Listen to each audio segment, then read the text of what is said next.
Dari situ kan kelihatan bagaimana kekuatan Allah itu, jadi mengubah tongkat sebagai sarana untuk meminta izin kepada Firaun untuk meyakinkan. Yang aksi Firaun apa? Menolak meskipun ada perjanjian. Nah, sekarang coba kita lihat tulah itu ya.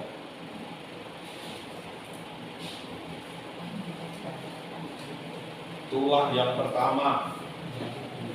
Tapi sebelum itu Bapak Ibu tak kasih pengantar dulu lah.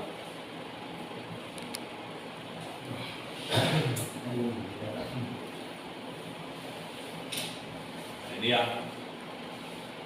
hal pokok yang saya kira perlu dilihat.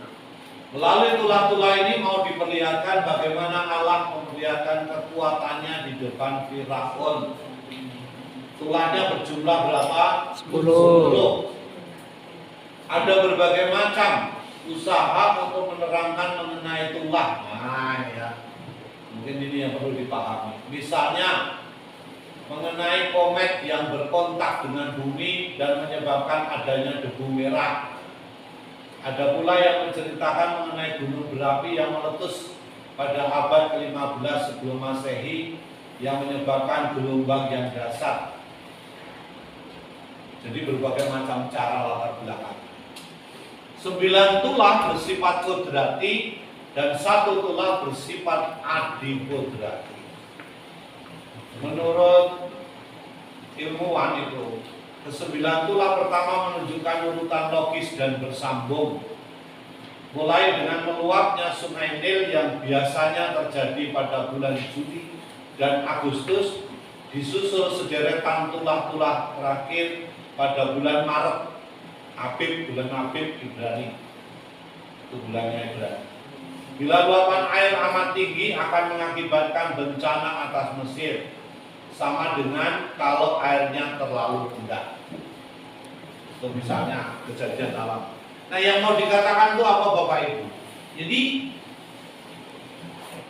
inilah hebatnya mungkin refleksi orang beriman itu, bahwa melalui alam semesta, melalui cara-cara yang sebenarnya berkaitan dengan keadaan alam begitu, tapi orang bisa memaknainya secara teologis, dikaitkan dengan imannya.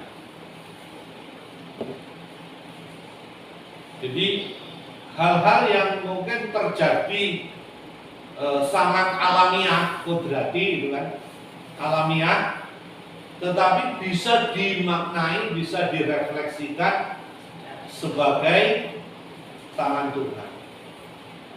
Nah, itu yang menurut saya sangat luar biasa. Maka mari kita baca tulah yang pertama.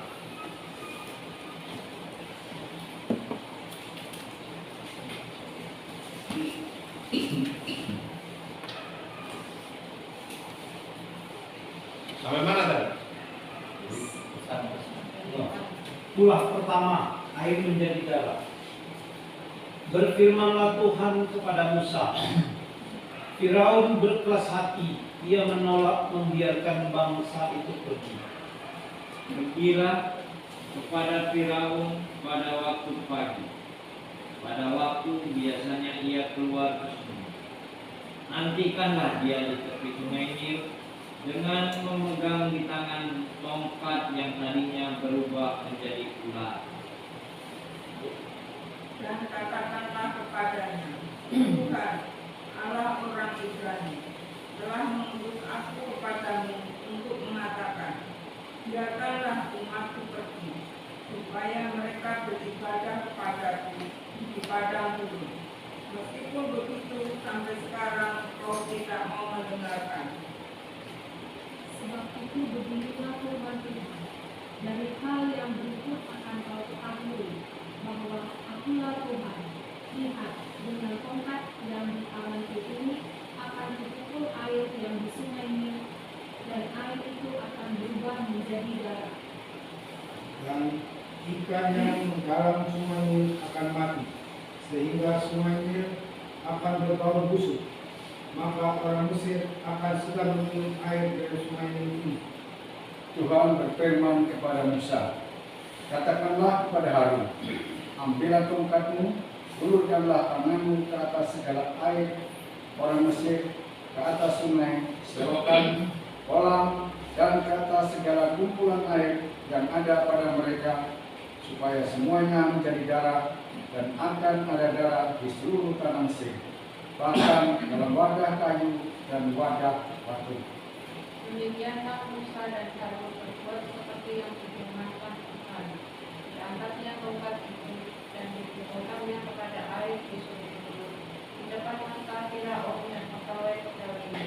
Maka seluruh air yang ada di sungai Nil berubah menjadi darah. Matilah ikan di sungai Nil, sehingga sungai Nil itu berbau busuk, dan orang Mesir tidak dapat meminum air dari sungai Nil, dan di seluruh tanah Mesir ada darah.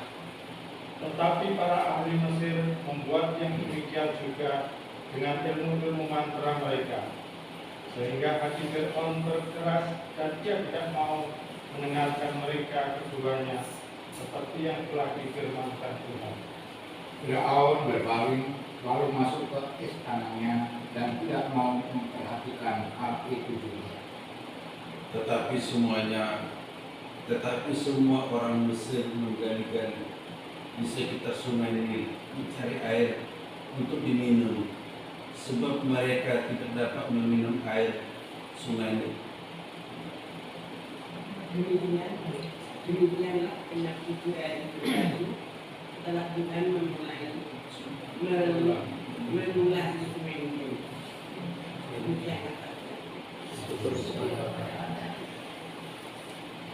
Banjir. Jadi kalau kita lihat misalnya Rawamakmur itu sampai banjir, ya bukan. Tapi kita coba bandingkan itu ya. Kalau sungai itu banjir kan meluap kemana-mana. Ada air bersih? Nggak ada. Sampai selokan-selokan, masuk ke sumur, ke lubang-lubang macam-macam itu kan semuanya itu terkena itu. Jadi ya menjadi keruh semuanya. Nah persoalannya kan tadi dikatakan darah itu, seperti darah itu. Ya maka dimungkinkan ada apa sih sebenarnya isi dari sungai Nil itu, sehingga pada saat-saat tertentu akan terjadi seperti itu. Nah, mari kita coba lihat itu, misalnya begini. Nah, kalau terlalu keruh, ikan pasti mati. Baunya busuk, airnya logis nggak? Logis. Jadi karena luapan itu, kalau di tempat kita ini kan kebanyakan lumpur, dan tidak terkandung misalnya mikro tertentu. Ya.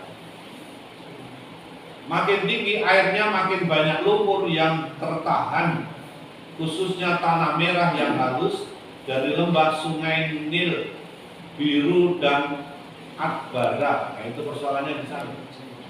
Ada persoalan di situ. Makin banyak lumpur yang terbawa, makin merah sungainya. Dan kadang-kadang itu ada mikro tertentu di sungai itu yang bisa menyebabkan warna merah. Luapan air yang luar biasa membawa bersamanya makhluk-makhluk kecil. Nah itu yang saya katakan, itu mikro itu.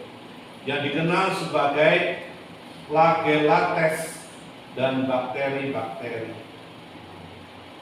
Hal itu menyebabkan sungai semakin berwarna merah, tetapi sekaligus berbahaya bagi ikan, sehingga mati dan dalam jumlah besar, maka baunya busuk.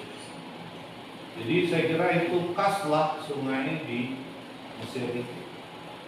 Akibatnya mengotori air dan berbau busuk, air ini merembes kemana-mana termasuk sumber-sumber air kolam.